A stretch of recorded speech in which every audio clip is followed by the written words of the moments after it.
Bueno, muchísimas gracias, Xavier. Xavier, para los que no lo conozcáis, es periodista especializado en el ámbito internacional.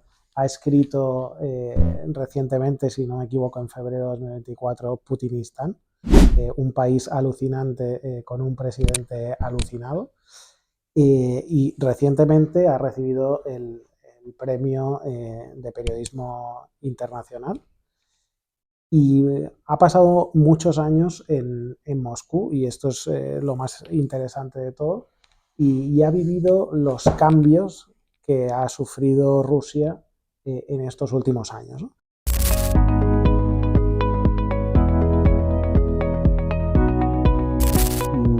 Desde que empezó la invasión a gran escala de Ucrania en el 2022, los corresponsales extranjeros hemos tenido un régimen de visados más restringido, de manera que se nos renovaba cada 3 meses en lugar de cada año. Entonces, cada 3 meses teníamos que renovar el visado. Para hacerlo todavía más difícil, en este espectáculo de gladiadores, ¿no? Desde arriba, nos veían cómo entregábamos los documentos siempre en el último momento, porque digamos que el documento final para obtener el visado nos lo proporciona el Ministerio Exterior ruso, y normalmente en tiempos de paz nos los daban con 2 semanas de antelación, y ya dentro de la guerra nos lo daban con 2 días de antelación. Con lo cual, ibas a recoger el visado nuevo cuando quedaban 48 horas para que caducase el viejo. Cuando caduca el visado y no tienes un visado nuevo, estás cometiendo un delito, ¿no? Entonces te hacía muchísimo más dependiente del visado nuevo, porque realmente casi no tienes tiempo para reaccionar si no te lo dan. Y lo que ocurrió en mi caso es que fui a recoger el visado, después de haber entregado todos los documentos sin ningún problema, fui a recoger el visado nuevo para sustituir al viejo que caducaba al día siguiente, y me dijeron que yo aparecía en una base de datos de personas a las que no se les renovaba el visado. Y así tuve que improvisar una salida del país en 12 horas después de 12 años. Bueno, esos 12 años, desde el año 2012, que es el año que llego yo a Moscú como corresponsal, y el año que vuelve Vladimir Putin al Kremlin como presidente en su, eh, segunda, en su segundo periodo como presidente, para mí son, y lo explico en Putinistán, el viaje del autoritarismo al totalitarismo. Es decir, hay un momento en el que Rusia es una dictadura consentida por la ciudadanía, con un régimen que convence a los ciudadanos de que es mejor que ellos no participen en política, que no interfieran demasiado durante los 4 años que dura cada presidencia, o 6 años después con la reforma constitucional. A cambio, el Estado no se inmiscuirá en sus vidas. Es decir, ustedes no se meten en política, salvo cada 4 o 6 años para votar, y la política no se meterá en su vida. Lo que ocurre es que según el régimen va envejeciendo, sus expectativas son todavía más altas y sus limitaciones y sus miedos son mayores. Y llega un momento en el que el régimen tiene que reprimir cada vez más. Y eso es lo que empezamos a ver ya en 2018-2019, porque la oposición empieza a desafiar a nivel local a las marcas locales de Rusia Unida. Y con el inicio de la guerra, que en realidad la invasión a gran escala de Ucrania, para mí, tiene razones y causas fundamentalmente rusas, no ucranianas, ni europeas, ni cosas que haya hecho Estados Unidos. Lo fundamental es el envejecimiento del régimen y la convicción de que, ya que el régimen no puede propiciar un sucesor, como haría una democracia, ya que no puede propiciar un programa de cara al futuro, porque en Rusia ya no se habla nunca del futuro. La política no habla del futuro, no es como aquí, que los políticos están continuamente prometiendo cosas, algunas las cumplen, otras no. Ahí no existe el debate sobre el futuro, existe el debate sobre el exterior, sobre nuestros enemigos en el exterior. No se habla de los problemas que hay, sino de los problemas que nos causan desde fuera. Porque en un régimen donde el gobierno es eternamente inocente, tiene que haber culpables. Entonces los culpables tienen que ser o los quintacolumnistas de dentro o los enemigos de fuera. Y es por eso por lo que yo creo que en el Kremlin se concibe el asalto final a Ucrania como una manera de reiniciar el régimen, no solo de cara adentro, como se había hecho con la reforma constitucional que se hace rápidamente poco antes de la guerra, sino creando un imperio nuevo, un imperio con unas fronteras más amplias todavía, con más territorio. Es decir, no se le puede ofrecer cambios al país, cambios en la política, pero sí que se le puede ofrecer a la gente unas fronteras nuevas. Esa es la gran diferencia entre Rusia y nosotros los europeos. Aquí cambiamos los líderes, ahí cambian las fronteras. Cambian las fronteras en el sur con Georgia, después con Crimea en el 2014, después en 2022 se cambian las fronteras más a lo bestia. Y eso es lo que se les pretendía ofrecer a los rusos, de manera que los entusiastas se entusiasmasen, los liberales tuviesen que callarse y sentarse dócilmente a esa nueva mesa más grande, un poco como ocurrió en 2014, donde incluso la gente que estaba descontenta con el régimen celebró la anexión de Crimea porque vieron a su país crecer e imponerse al orden que ellos consideran impuestos por Estados Unidos. Entonces se trataba de hacer eso a lo grande. Y por eso es por lo que sucede la guerra de Ucrania, la invasión a gran escala de Ucrania en el año 2022. Es un intento del régimen de Putin de luchar contra la propia idea de paso del tiempo.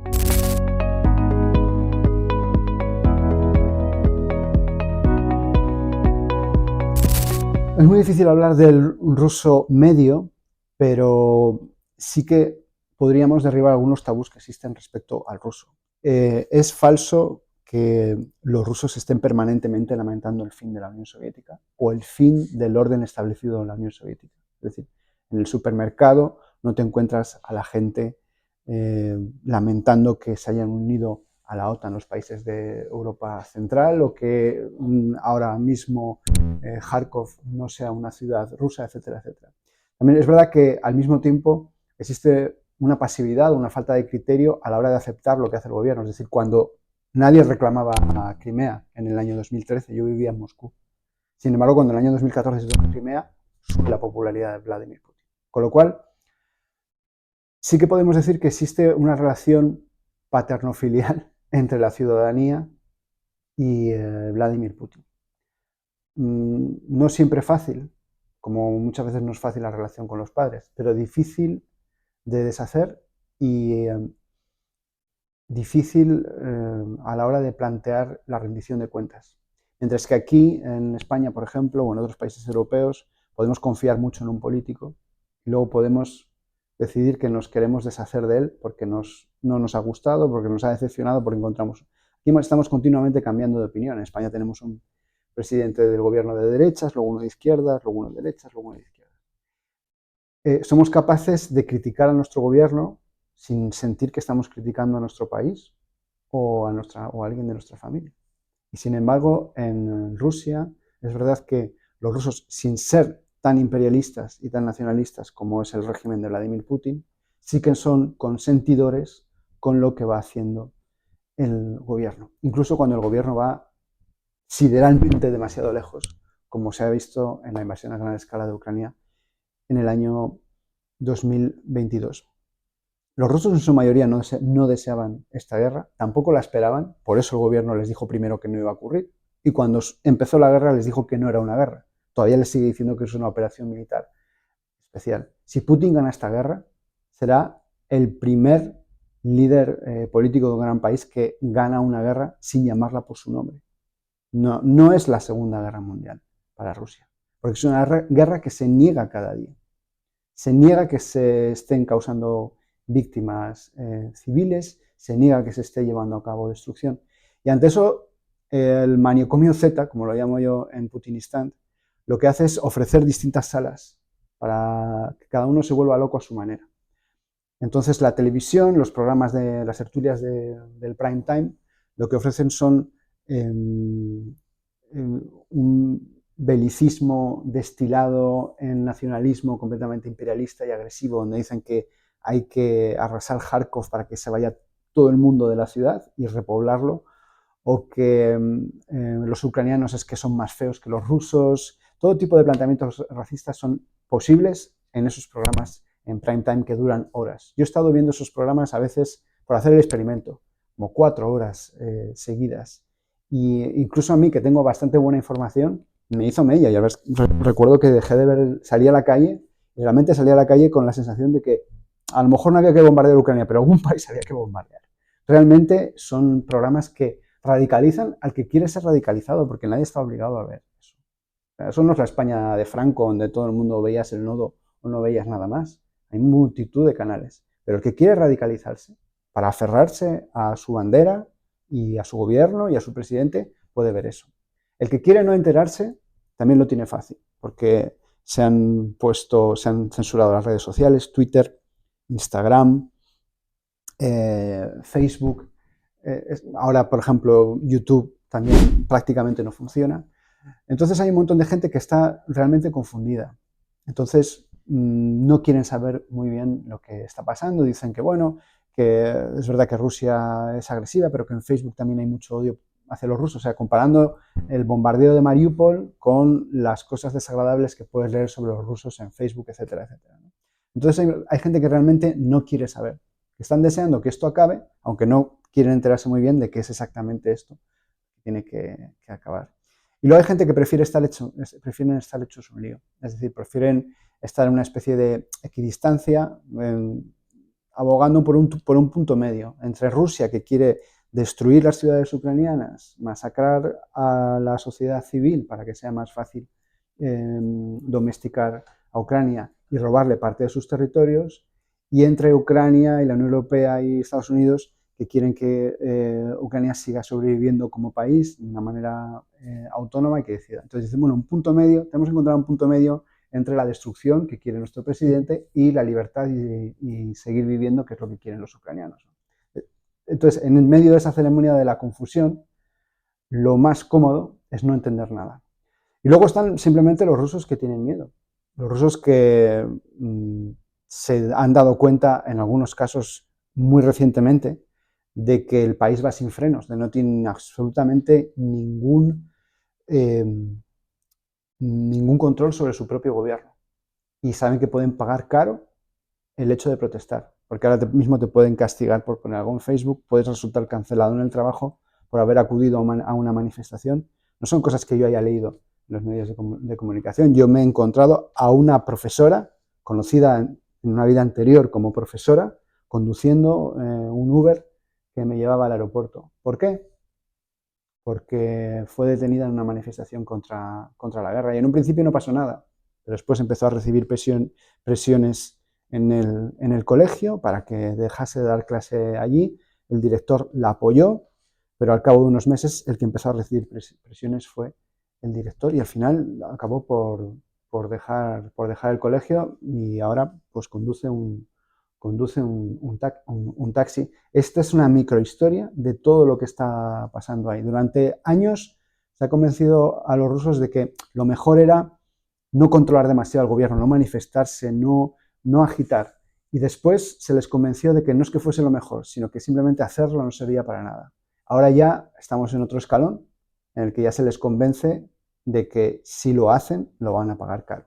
Y así es como vamos del autoritarismo, de decir, bueno, sí, esto es una democracia, tal vez no como las demás, pero es que Rusia es un país muy difícil, tal vez necesitamos mano dura, hasta un momento en el que realmente se convencen de que esa mano dura es injusta y que también les puede salpicar a ellos, que no hace falta ser Anna Politkovskaya para ser represaliado por el régimen, pero cuando ya llegas a esa viñeta, ya da igual lo que pienses, porque ya no tienes capacidad para cambiar las cosas como tenías en la primera viñeta.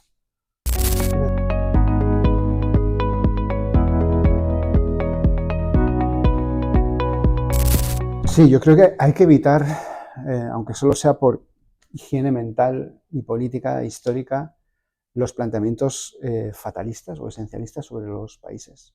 Pensemos en todas las cosas que se podrían haber escrito sobre España en el año 1970, sobre nuestra historia, sobre nuestras aficiones, sobre nuestros vicios, sobre nuestros golpes de Estado, los fusilamientos de poetas al amanecer, los toros, la siesta. Podríamos no acabar nunca, ¿no? Y podría un corresponsal del New York Times en Toledo, en el año 1970, se podría haber puesto fino a hacer crónicas hundiéndonos en la miseria para siempre, ¿no? Y en realidad, 10 años después, 12 años después, había un presidente del gobierno socialista siendo investido en el Parlamento. Y no fue fácil, desde luego, ¿no? Lo mismo con Alemania. Hemos visto Alemania lo que fue en el siglo XX y lo que es ahora. Pero otro ejemplo mejor para esto es el de América Latina, que es una zona del mundo donde sigue teniendo un montón de problemas, donde hay desigualdad y donde hay desde luego, populismos y abusos por parte del gobierno. Pero aún así no es la América Latina de los años 70. Así que yo recomiendo siempre quedarnos con los gobernantes. A los gobernados no los podemos cambiar, pero los gobernados siempre tienen varias caras. Lo que ha sido España durante muchísimo tiempo, es verdad que hemos sido un país conservador, hemos sido un país refractario a las reformas que estaban sucediendo en Europa, pero yo no creo que ahora mismo seamos ya ese país, así que probablemente siempre España tuvo las dos posibilidades y eligió la más tenebrosa tantísimas veces, ¿no? Y probablemente Rusia, aunque desde luego las dictaduras dejan hipotecas que tardan mucho tiempo en pagarse. Nosotros la nuestra creo que prácticamente la hemos pagado, pero todavía tenemos cosas, ¿no? El abuso sobre los medios públicos, la falta de democracia en los partidos políticos. Yo creo que todos esos, para mí, son rémoras de la dictadura, ¿no? De una manera o de otra. Y a Rusia le quedarán todavía mayores. Y además le quedarán unas sanciones que probablemente algunas no se levantarán jamás. Pero aún así, ni siquiera en Rusia, donde las alternativas a la hora de pensar y de debatir son mucho menores que aquí, ni siquiera en Rusia ahora mismo, en el momento actual, ya no piensan que después de Putin es posible que venga uno peor. Esa idea, que cuando yo llegué estaba vigente, desde hace años no la oigo. Todo el mundo entiende que nada va a cambiar mientras Vladimir Putin esté y que es imposible saber lo que pasará, para bien o para mal, cuando Putin no esté, pero no existe la idea de que pueda llegar un gobernante más rígido, más expansionista, más belicoso que el actual.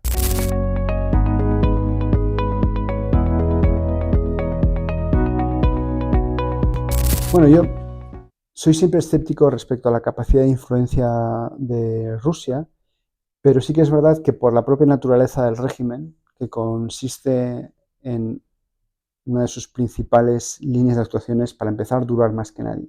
Eso les permite esperar al momento indicado. Entonces, la influencia que en un momento dado puede ser pequeña, más en otro momento puede ser mucho más grande.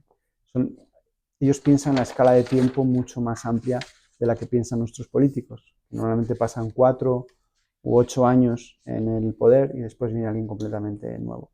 En Rusia las cosas suceden con muchísima más lentitud. Entonces ellos tienen la certeza de que su poder blando es mucho menor que el de Estados Unidos, simplemente porque hay, para empezar, menos gente que quiere repetir la experiencia rusa y más gente que quiere repetir la experiencia europea, por ejemplo. Pero al mismo tiempo saben que las sociedades europeas son muchísimo más abiertas que la rusa. Entonces contemplan la Unión Europea o las democracias europeas, siempre pongo este mismo ejemplo, como un casino enorme donde ir a jugar, ¿no? Y ellos tienen un montón de monedas, por lo que decía, porque tienen muchísimo tiempo. Entonces pueden estar echando monedas a la máquina hasta que un día les salga, como salió, por ejemplo, en Estados Unidos, como les puede funcionar, como les vino, por ejemplo, muy bien el Brexit. No crean ellos dinámicas, sino que lo que tratan es de amplificarlas. Lo mismo puede ocurrir aquí con el proceso secesionista de Cataluña, pero muchas veces se trata sobre todo de debilitar las instituciones en general, a la espera de la siguiente ola, que no saben muy bien de dónde va a venir. Por eso su propaganda muchas veces hacia afuera, la propaganda rusa en otros idiomas, con cadenas de televisión como RT, se trata más de conseguir que la gente desconfíe de los medios tradicionales que ve a lo largo del día, que de imponer una narrativa que de momento ellos no tienen clara, porque ellos mismos no saben muy bien qué idea quieren proponer, ¿no? Por ejemplo, por eso hay tantas diferencias. Cuando tú pones RT en español, te ponen lo mal que estamos tratando a los refugiados. Y si pones RT en alemán, te hablan de cuantísimos refugiados y lo peligrosos que son los que están llegando y que se están colando por todos los sitios. Porque siempre la idea es como, de momento, amplificar a los partidos antisistema o a la gente que puede intentar propiciar un cambio de régimen, ¿no? Una época con la época de inestabilidad que eso conlleva, ¿no? O sea, apostar por la inestabilidad. Y luego cuando si se construye un nuevo régimen, si España, por ejemplo, los pasa a ser una república o si cambian sus fronteras, etcétera, después intentarán diezmar ese régimen en concreto. Así que la única ideología es el spoiler de todas las demás. En eso Rusia es muy distinta a lo que era la Unión Soviética. La Unión Soviética exportaba ideología y trataba de imponer una cierta narrativa sobre los bienes de producción, sobre el progreso social, etcétera, etcétera, ¿no? Ahora no se trata de promover nada, porque Rusia es un país ferozmente capitalista. Pero lo que quieren es destruir la idea, por ejemplo, de la Europa democrática como un ámbito de cooperación, de libertad y de prosperidad. Por eso tantísimas críticas a la Unión Europea, a la burocracia, a la falta de democracia a la hora de haber elegido a von der Leyen, etcétera, etcétera, ¿no? Ves a gente que son propagandistas que están muy preocupados por la falta de democracia a la hora de haber elegido a von der Leyen y luego están adulando a dictadores que llevan en el poder desde el año 94 como Alexander Lukashenko, ¿no? Pero da igual, porque todo es una ceremonia de la confusión. Ellos saben perfectamente que en la vuelta de la esquina la gente no entiende muy bien quién es Alexander Lukashenko, lo que le ha hecho a los bielorrusos durante todo este tiempo que lleva en el poder, pero saben que alguien puede entretenerse y mucho escuchándoles cómo critican y tratan de sembrar la desconfianza en nuestras propias instituciones, ¿no? En los medios de comunicación, en nuestro sistema democrático, en la Unión Europea, que es una de las cosas que ellos no han podido replicar un espacio de cooperación entre países. Lo que ellos han creado con otros países de la extinta Unión Soviética no ha funcionado igual. Así que se trata sobre todo de debilitar y de confundir a la gente para crear sociedades polarizadas que sean mucho más vulnerables a determinadas injerencias desde el exterior.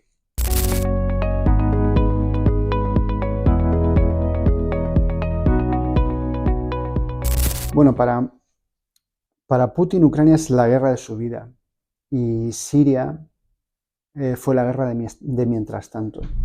Ese es mi punto de vista respecto a esas dos guerras. Creo que podemos sacar muchísimas lecciones sobre lo que hemos visto en Damasco en los últimos días. La guerra de Siria, en buena medida, cimentó la invasión de Ucrania a gran escala en el 22, porque dio a Putin las señales equivocadas. Putin consideró que era capaz de ganar una guerra en el Oriente Próximo donde Estados Unidos jamás había sido capaz de hacerlo. También entendió que con una campaña rápida, con una campaña aérea en ese caso, contra unos individuos que no tienen apenas para contestar a esa campaña aérea, no tienen apenas medios antiaéreos, no tienen aviones, que esa campaña se podría repetir en otro formato en Ucrania. Entonces, el éxito de 2015, de la intervención de Putin en Siria, es una de las circunstancias que inspiran el desastroso avance de Putin hacia Kiev sin éxito, pero muy sangriento, en el año 2022. Lo que nos ofrece Siria también es una lección en torno a lo que ocurre en Ucrania, un país que nos lleva diciendo meses que no tiene suficientes armas. Cuando Putin empieza la guerra de 2022, la invasión a gran escala, está convencido de que puede tener dos guerras al mismo tiempo, la de Siria y la de Ucrania. Pero una de las razones por las que las podía tener al mismo tiempo es porque porque no se aumentaba la intensidad de la guerra en Siria. Pero en el momento en el que la guerra en Siria ha ganado intensidad por el empuje de los rebeldes, también porque Irán no podía seguir sosteniendo de la misma manera, porque también está entretenido con otros escenarios bélicos. En ese momento se te junta todo, es como cuando llegas a los exámenes y no has estudiado durante los meses anteriores. Se te junta todo y ocurre un momento, Rusia llega a un punto en el que ya no tiene la elasticidad de antes. Es decir, tiene unos efectivos en Siria, pero ante un avance del enemigo, una intensificación de los combates, no puede enviar más refuerzos, porque los tiene comprometidos en otros sitios. Y a los mejores oficiales ya no los tiene allí, sino que los tiene en Ucrania. Es decir, se podían mantener dos guerras siempre y cuando la de Siria siguiese siendo una guerra fácil. Por eso cuando la guerra de Siria se complica y Assad pide más armas y más efectivos, es cuando Rusia le tiene que decir que no, porque hay otra guerra que es prioritaria, que es la de Ucrania, y por eso es por lo que se colapsa el frente. En las guerras el factor emocional es muy importante. La gente no lucha igual sabiendo que van a llegar refuerzos que si sabe que no van a llegar refuerzos. La gente hace sus cuentas, las libran al fin y al cabo personas, aunque las personas hagan cosas inhumanas, pero siguen llevando a cabo análisis muy humanos. Por ejemplo, en los últimos días de Assad, colapsa el frente en zonas protegidas por el ejército sirio, precisamente porque el ejército sirio, sus soldados y sus mandos son conscientes de la situación que ocurre más allá de ellos. Eso que hemos visto en Siria, digo para que no haya triunfalismos, es verdad, nos da una lección positiva, digamos, para los europeos, que es mentira, y lo llevo diciendo mucho tiempo, eso de que Rusia no puede perder una guerra. Rusia ha perdido muchísimas guerras. Rusia perdió la guerra de Japón, pero no hace falta irse tan lejos. Rusia se marchó de Afganistán en los años 80. Otra aventura bélica en la que parecía que todo iba a ser sencillo y al final resultó más complicado. Entonces, Rusia puede perder guerras, sí, pero Ucrania también puede perder. Y también puede perder por el hecho de que le falte un segmento de la ayuda que necesita. Es decir, no hace falta que se quede sin armas, hace falta que llegue un punto en el que se ve claramente que esas armas no son suficientes, con lo cual no solo existe el problema del hueco que falta con esas armas, sino también que la gente que está luchando no lucha de la misma manera. Y entonces es cuando colapsa el frente. Un frente que habíamos visto en el caso de Siria estable durante muchísimo tiempo. Por eso yo llevo diciendo, en Ucrania no va a haber un frente congelado. Abrazamos esa idea porque es el mal menor. No va a haber un frente congelado. El frente irá hacia un lado o hacia el otro. Pero debemos olvidarnos la idea del frente congelado porque casi seguro que no se producirá. Y si existe un bajón en el apoyo, un declive en el apoyo que recibe Ucrania, podemos encontrarnos con un colapso a gran escala del frente. De hecho, eso es lo que lleva esperando Rusia desde hace mucho tiempo.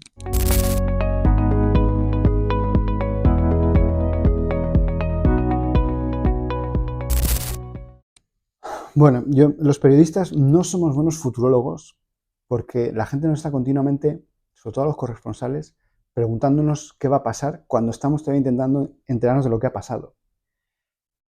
Mi impresión sobre Trump, sin ser yo un experto en temas norteamericanos, es que ve demasiado sencillo el asunto de Vladimir Putin, porque esto es el asunto, todo es sobre Vladimir Putin, todo es sobre las intenciones que tiene Vladimir Putin, los medios que tiene Vladimir Putin y las capacidades internas que tiene Vladimir Putin para seguir alimentando esta guerra.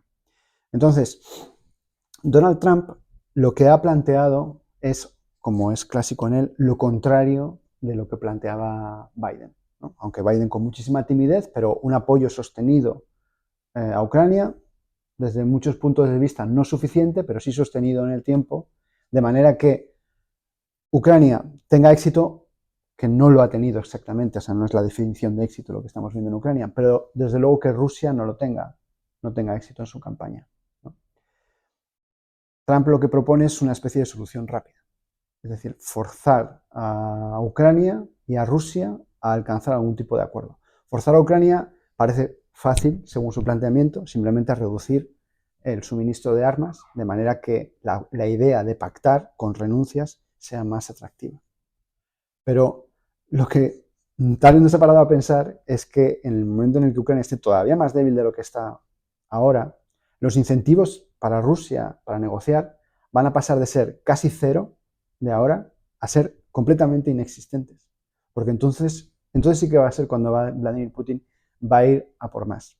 Y además va a poner, si pone a la Unión Europea en la tesitura de no ser capaz de demostrar que es capaz de defender la estabilidad en el continente, entonces la Unión Europea es cuando realmente se va a convertir en un objetivo para Rusia.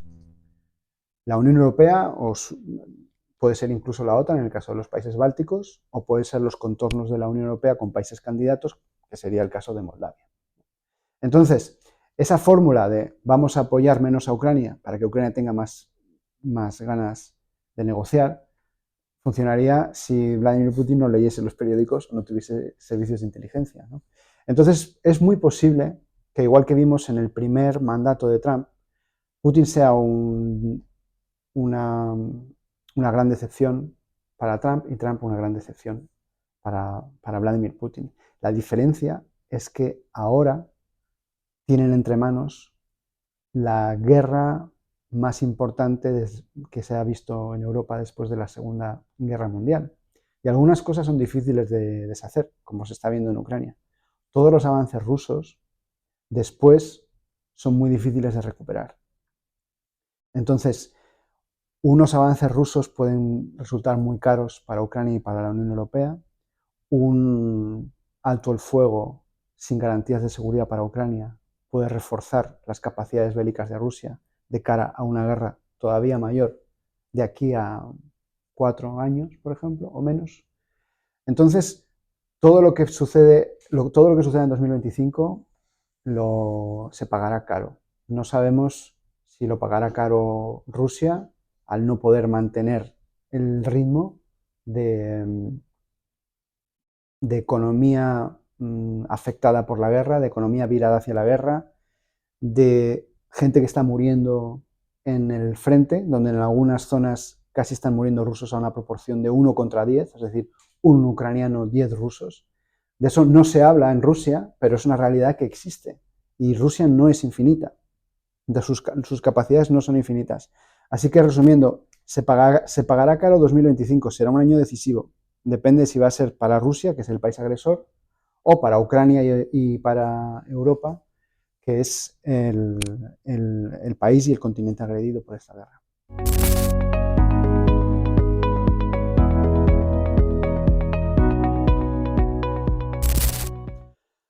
En el caso de los ucranianos, desde luego el país ha asumido que es imposible absolutamente nada con Rusia. Absolutamente nada con Rusia. Incluso la gente en Ucrania que huye del país para no luchar, porque tienen miedo de ir al frente, porque han visto los ataúdes llegar a la casa del vecino, incluso esa gente sabe perfectamente que hay que luchar. Incluso esa gente sabe que hay que luchar. Sí que es verdad que entre la gente joven hay más disposición a un acuerdo de algún tipo que entre la gente mayor, pero sobre todo porque la gente joven se pueden dejar el pellejo en el asunto y la gente mayor no tanto. Pero digamos que en Ucrania está mucho más asentada la idea de que bajo la bota rusa no van a poder vivir. También porque han visto lo que ha pasado en zonas ocupadas, que después fueron recuperadas por Ucrania, en los sitios bastante limitados, ¿no?, en los que se han recuperado. Se ha visto que la paz no es... A mí una vez me dijo la entonces primera ministra de Estonia, dice, no es lo mismo la paz que la paz, entre comillas. Hay una paz que es la paz de la ocupación, en la que hay fosas comunes, cámaras de tortura, desapariciones, y eso es lo que hemos visto en Liman o en zonas del sur de Ucrania que fueron recuperadas, ¿no? Eso es lo que hemos visto en Bucha, cerca de Kiev, etcétera, etcétera. Y esa va a ser la rutina en los territorios que Rusia ha conquistado o que vaya a conquistar con futuros avances. Y eso lo entienden los ucranianos muy bien. Entonces, desde ese punto de vista, sí que han roto amarras, ¿no?, como se dice, con Rusia. Se ven algunas transiciones que ha hecho la gente. Yo tengo amigos ucranianos que cuando iba a verlos, iba yo a Kiev en viaje de trabajo, antes de la invasión a gran escala del 2022, pues hablábamos a lo mejor en inglés hasta el primer plato, pero después del primer plato de la cena se cansaba y empezábamos a hablar en ruso, porque hablan ruso mejor que inglés. Y ahora, sin embargo, siempre hablamos en inglés. No son cosas de mi entorno. La cantidad de gente que está empezando a hablar en ucraniano y que está dejando de lado el ruso es muy grande en Ucrania. Y en Rusia están desconectados de todo. Los rusos están desconectados entre sí. No existe sociedad civil, no existe un estado de ánimo conjunto, existen estados de ánimo individuales. Están desconectados de su gobierno. Saben perfectamente que no tienen ninguna posibilidad de cambiar nada de lo que está haciendo el gobierno, que lo único que les queda es esperar.